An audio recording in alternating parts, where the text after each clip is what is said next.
Assalamualaikum warahmatullahi wabarakatuh.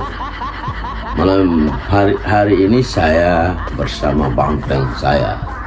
Ya, kebetulan saya ingin Banteng ini jadi saksi, ya.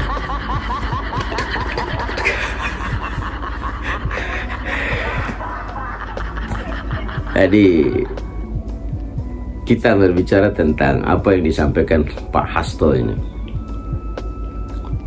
Dia berbicara tentang pemimpin selama Jokowi jadi pemimpin dan setelah Jokowi tidak jadi pemimpin. Kendali kekuasaan. Oke. Kita ingat kasus, mohon maaf saya sebut, Ketua Umum Golkar Pak Erlangga Hartarto. Itu kan juga menggunakan pressure dari kejaksaan. Kemudian KPK juga digunakan sebagai pressure untuk kepentingan politik. Kan cukup banyak. Tiba-tiba di Banten, Sungai Airin, meskipun kita juga tahu terhadap backgroundnya, tapi tiba-tiba muncul suatu persoalan. Kader-kader PDI Perjuangan begitu banyak tekanan. Di Sulawesi Utara itu Partai Coklat yang bermain sama dengan di Jakarta, di Jawa Timur, di Sumatera Utara, itu Partai Coklat itu super powerful. Pak Hasto, belum apa-apa dia mengatakan bahwa dengan dia berbicara di podcast ini, dia sudah tahu risikonya. Dia akan ditindak. Pak Hasto akan ditangkap. Ya, Bapak memang punya kasus korup. Ya, sebuah bangsa dan negara ini Bapak punya kasus. Bukan persoalan Bapak berbicara dan jangan membilang lagi kriminalisasi semua. Kasus ini dianggap kriminalisasi, ini dikriminalisasi. Ya, Bapak memang punya kasus. Ya, bahkan seakan-akan Bapak ini mengatakan Harun Masiku itu dikriminalisasi. Iya, baru Pak Hasto, ini Banten bagaimana?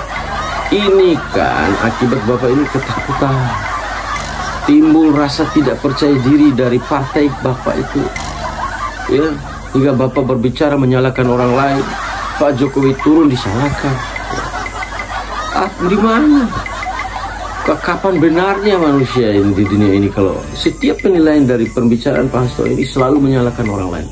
Bagaimana partai mau bisa maju? Bagaimana partai ini selama-lama PDI ini ditinggal orang kalau model seperti Bapak? Contoh, ya, di Jawa Tengah justru PDI ditinggalkan. Di Jakarta kader sendiri, ya, semua meninggalkan PDI, justru mendukung RK.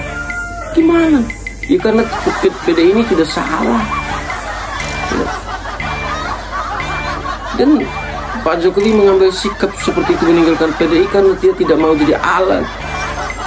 Beliau tidak ingin PDI menganggap dirinya sebagai petugas partai. Orang semua ini, bangsa Indonesia ini tahu. Ya. Apa kita ini mau, kata Pak Hasto ini, kita sudah bermerdeka. Ya, kalau Pak Jokowi dikekang di ini itu ya wajar dong, kan negara kita ini sudah merdeka, bukan lagi negara yang harus diperintah, ya menjadi alat. Bukan, manusia ini bukan alat, petugas ya, untuk memiliki jiwa yang bebas untuk melakukan hal yang terbaik untuk bangsa dan negara ini. Itu ya, ketakutan dari pembicaraan Bapak itu hanya karena takut PDI ini kalah di semua wilayah. Dan buktinya pemilu hari ini seluruh wilayah PDI kalah kok. Ini Bapak memfitnah aparat kepolisian, memfitnah lembaga-lembaga hukum, memfitnah KPK, memfitnah, aduh. Pak Hasto, ya, kasus Bapak itu kasus yang luar biasa loh. Mudah-mudahan Bapak ini, bangsa Indonesia justru lebih senang Bapak ditangkap. Justru kami menilai KPK itu tidak bekerja secara profesional karena tidak mengangkat Bapak dengan kasus korupsi, melindungi Harun Masiku. Ya, justru dan perkataan Bapak di podcast ini seakan-akan melindungi Harun Masiku, bahkan Harun Masiku itu tidak saat. Aduh, Pak Hasto, ini Banteng nih Pak Hasto. Banteng sudah ditinggalkan orang. Ya, Banteng sudah tidak laku lagi di bangsa ini, di Indonesia. Makanya ditinggalkan orang. Ya. calon-calon yang diutus oleh Banteng selalu tidak bisa diterima oleh rakyat. Jangan memfitnah terus Jokowi lah, ya. Itulah. Kalau kita sudah membenci sama orang, sudah merasa diri bahwa orang itu tidak baik menurut kita, maka tidak akan ada benarnya manusia yang dianggap kita tidak baik. Mau benar seperti apapun tidak. Jokowi 2 periode memimpin bangsa, tapi bangsa kita dalam keadaan aman dan bangsa kita dalam keadaan maju dan berkembang. Maju, ya, pembangunan jalan mana masyarakat bisa menikmati, ya, bukan di segelintir pasto saja, masyarakat bawah yang menikmati pembangunan yang dilakukan oleh Pak Jokowi. Ya, saya ulangi lagi pasto, ya, jangan akibat ketakutan dari partai yang Bapak naungi, ya, ini Bapak berbicara selalu memfitnah.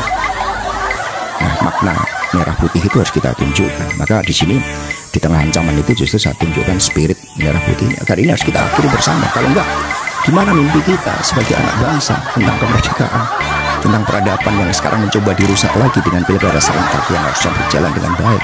Kan nyata-nyata Andika Perkasa mencoba dihabisin, Pramono Anung mencoba dikepung dengan cara-cara seperti itu. Kemudian hanya karena ada menantunya Bobi Nasution yang punya begitu banyak kelemahan, bayangkan misal lapangan Merdeka itu penuh dengan semangat patriotisme, tiba-tiba saat ini dirusak padahal itu adalah cagar budaya. Begitu banyak simbol-simbol untuk anak muda. Kemudian ada persoalan moral.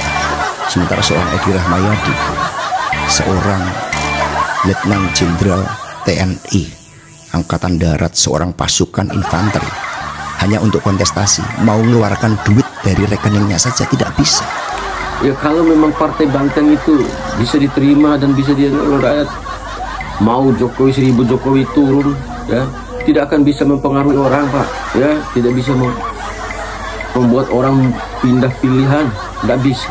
Dia tetap akan memilih melalui hati nurani.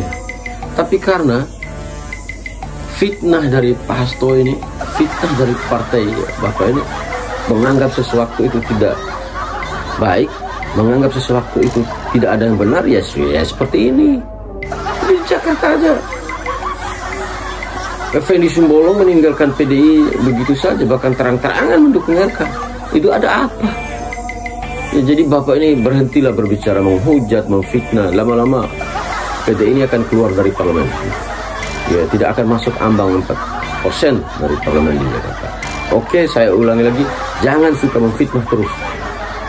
Berilah contoh yang terbaik supaya kita pun akan menyayangi partai Banteng ini untuk kemenangan ke depan. Ya, ini Banteng. Oke, assalamualaikum warahmatullahi wabarakatuh.